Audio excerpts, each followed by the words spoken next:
Hey guys, welcome back to Adventure Cruiser. So you want to decide what public safety radio you want to buy for non-public safety purposes? I'm your guy. Hang tight, let me walk you through the differences between the APX from Motorola and the BKR5000 from BK Technologies.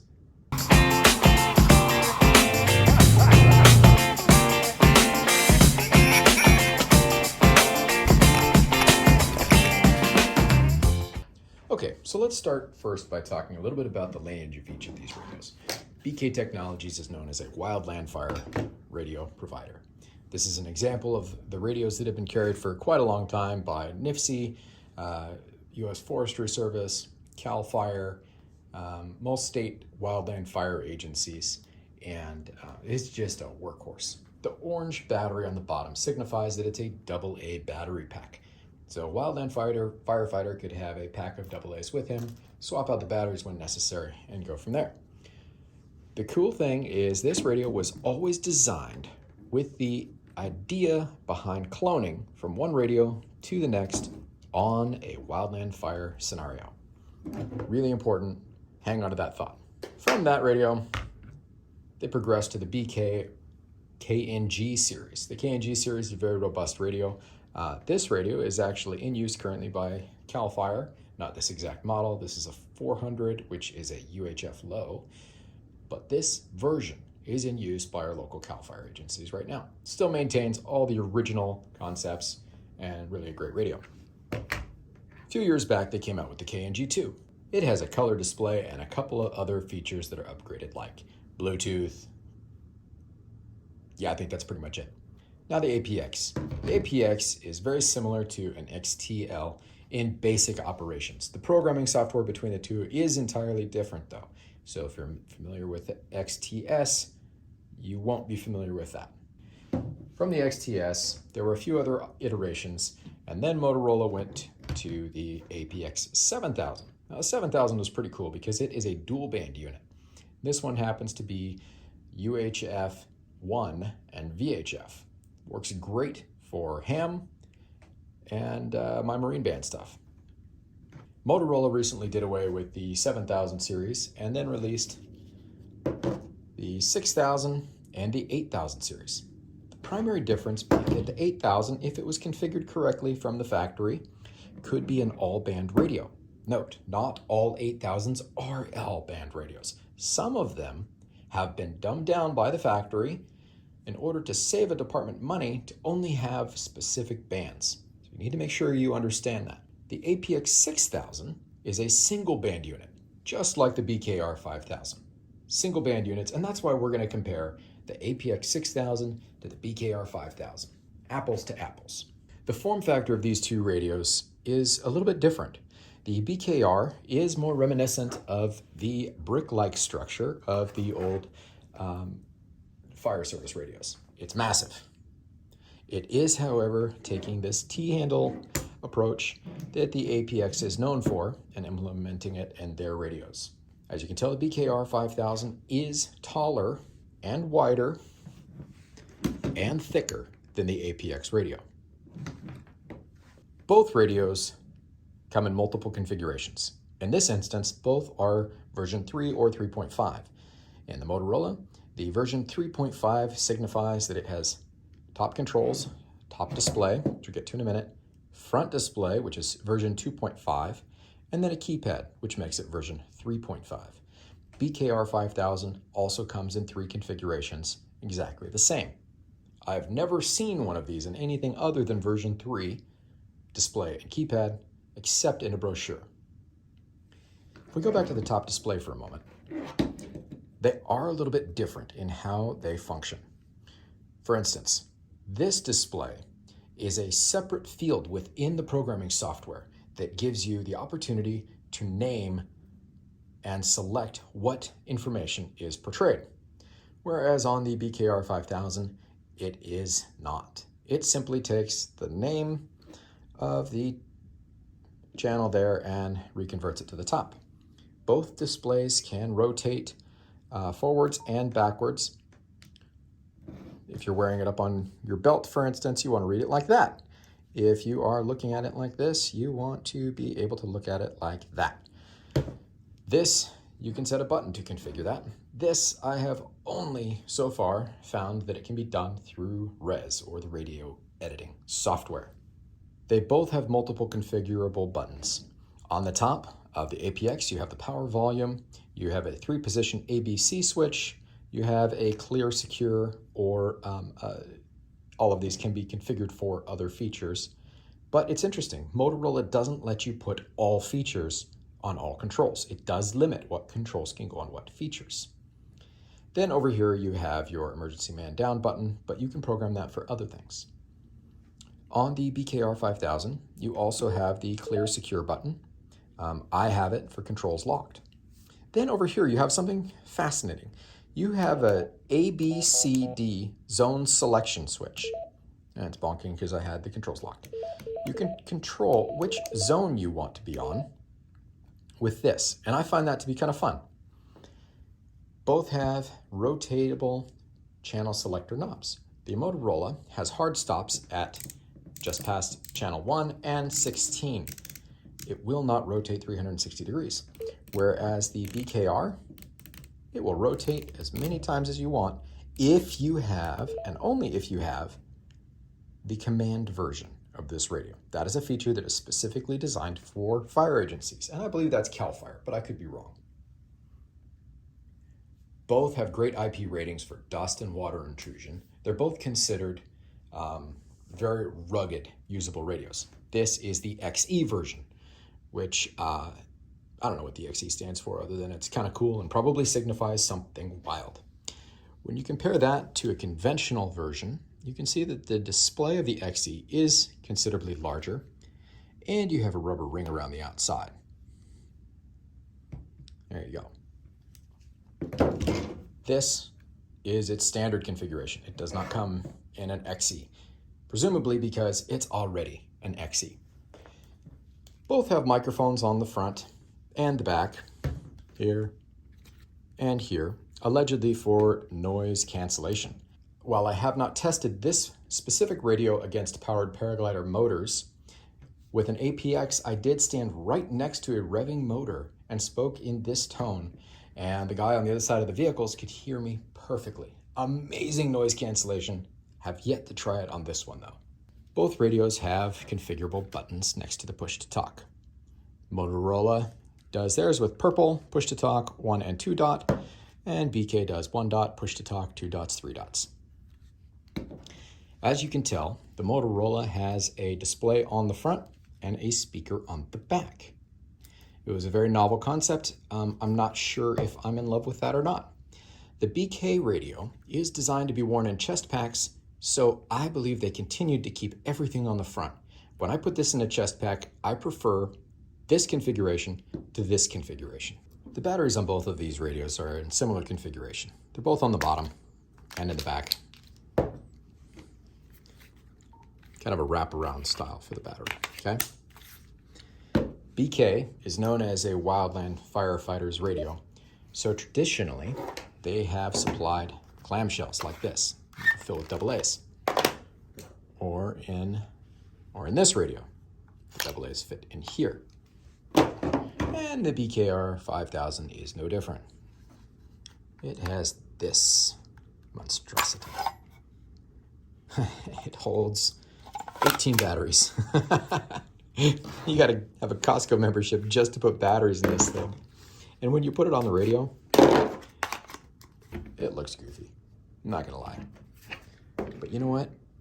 If you need a AA battery powered radio out in the middle of nowhere, and you're on a multi-day hike-in fire, at least it's got it. You may get laughed at, but at least it's got it. Menu options on an APX radio are limited. You have to add menu options in CPS, or the Motorola software, to control them. And you are limited as to what will actually show up here based off of what you have told it to allow and how you have configured each of your zones, channels, other settings within CPS. Conversely, you can select within RES, or radio editing software, to allow all menu options to show up here. You have over 57 exact options. And that's pretty cool. Both of these radios happen to be FPP, or front panel programming compliant. You have to enter a specific code in order to access that. Not all APX radios are capable of FPP.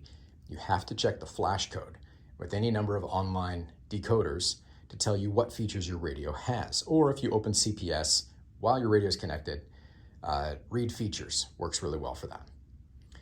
FPP is pretty confusing on this one. I do find it mildly easier on the BKR5000, but it is not as easy as adding a channel in your computer.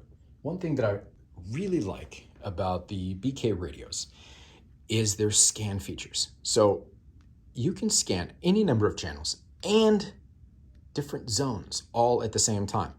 You'd go to menu, and in order to select which channels you want to scan, you do the checkbox. Super easy, very clear.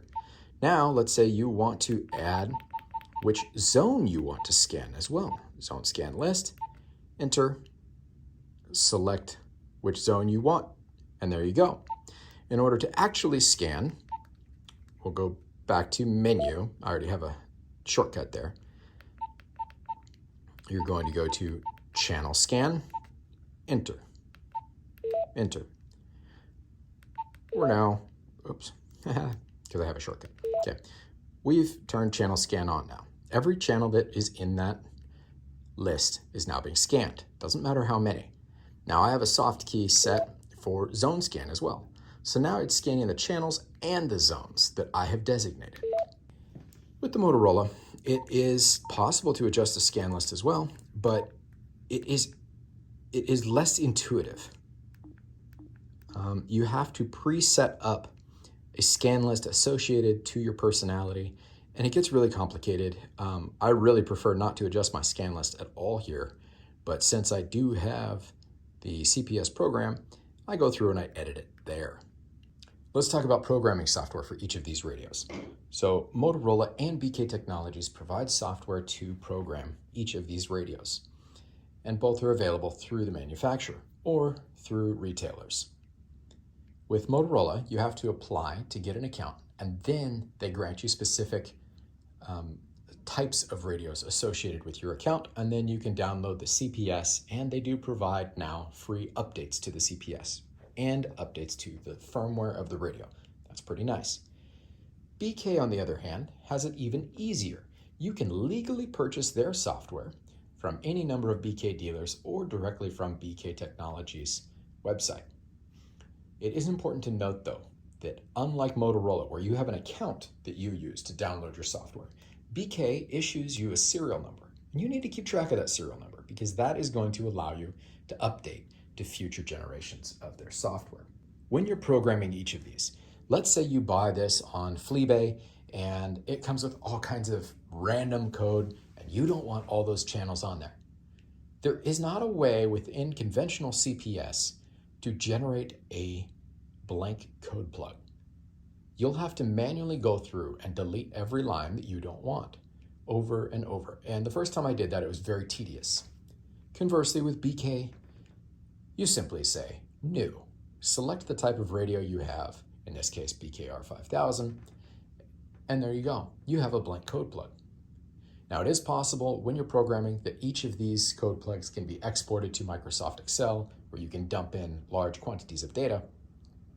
Motorola does not make it very easy. There is a menu feature in BK where you select what features you want to potentially edit in Excel, export it, edit, dump your data in, re-import, and you're good to go. Now, it is a little more complex than it sounds, but it's still a lot easier than typing in everything line by line. The other feature of BK is, let's say you not only have the BKR5000, but you have a KNG, or you have a KNG2, all different generations of BK radios. In the res, or radio editing software, you go to a pull-down menu, you select what type of radio you are creating a code plug for, and it will translate it. Whether you have BKR, KNG, or the KNG2, you may have to edit some of the features, because notice these have different buttons on top. but all the major portion of the data is there, and it's easily transferred between the handhelds and even their portables, the M150, for example, which I love. Both of these allegedly have field cloning. I've never figured out how to do it on the APX, but to be honest, I haven't really tried that hard. With the BKR5000, you can buy a cable directly from BK or any number of the retailers that has an adapter that plugs into this port. You go through the menu, you select what you want to export, or on the other radio, you tell it what you want to import. This radio can clone with this radio. Now, in my life, that's not that important. But if you're a firefighter and you're responding to an out-of-state emergency, it's really important that when you get there, you have all the right frequencies and channels to have command and TAC ready to go. Brilliant feature, really love it. So let's talk customer service. I've had to call each of these manufacturers for different reasons. While Motorola has been more friendly than I anticipated, they still are not super easy to deal with, and there's a lot of levels of bureaucracy. You have to go through 4 or 5 different people to get something answered. I still have open cases with them that I'm waiting for answers on. BK Technologies, however, I have called multiple times for different radios, and more often than not, I'm pleased to get to speak with the exact person I need to talk to, including the specific repair technician working on my radios. I had an issue with a BK, one of these, the KNG-P400s. I bought a bunch of them on eBay. One of them had an issue where its FIPS was timed out, meaning the encryption had expired, and I couldn't remove it because I didn't have maybe the right tools. I called BK feeling a little bit nervous because I wasn't sure how they were going to respond to my request, but I spoke with a technician who said, yeah, actually, I wrote the software to fix that. I'll email it to you right now. By the end of the day, I reloaded the software and it was done. It was great. It worked perfectly. Belt clips on each of these radios. While it's not always important, it is kind of nice. The BK still has the belt clip on the back, much like the Motorola XTS5000. It's pretty handy. If you want a belt clip on the back of the APX, you have to get a 1.5 version. Or you have to get this interesting little doodad. And it's not bad. It actually works pretty well. It's just interesting. I mean, there really is no real estate to put a belt clip on this. I think there's another type that clips over the top, but you know, that's something that differentiates them. So why not talk about it? Accessories. Each of these radios has a number of accessories designed and built for them. I find though that the Motorola platform has way more accessories ready to go for it than the BK Technologies. For instance, with this, I can find many, many aftermarket accessories that are accustomed to designing for the APX plug layout. I had RCA radios for my company before I went to Motorola. They had the exact same pinout. So in theory, all the accessories for this work for this. This is a brand new accessory layout just for the 5000. It's different than the KNG and the KNG2, which is a bummer. I'm sure they had a reason for it, I hope, but that's just a bummer. Motorola accessories are, in my opinion, superior. You know, you can get really fancy RSMs like this. This is actually for a Next, but it does work with the APX6000. Channel selector, volume selector, flashlight, all kinds of good stuff. Motorola wins when it comes to accessories. You can even use Bluetooth headsets. This is pretty cool. You disconnect it here, put an adapter in. You can use any headset that's like a Samsung or Apple that has the 1/8" jack. This is really cool. I use this from time to time. Overall, these are both really great radios. You can't go wrong with either one. If I had to pick just one radio, it would be a hard decision. I like both of them a lot. But I would probably pick the BKR5000. And the reason for that is pretty basic. It's not a win by much. The display is better. The menu is better. The scan lists are better. And the customer service is better.